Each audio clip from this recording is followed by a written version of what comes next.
I told y'all it was gonna happen. It was kind of in the dark, but oh, there we go. Got the new ones in there.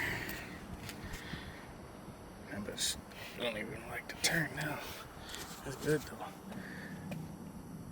And got the new wire hooked up. This is the old one.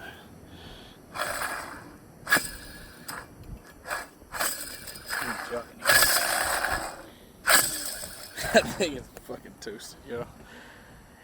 Well, I got one side down.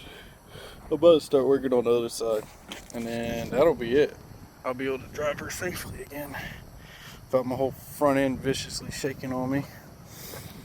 But I don't know.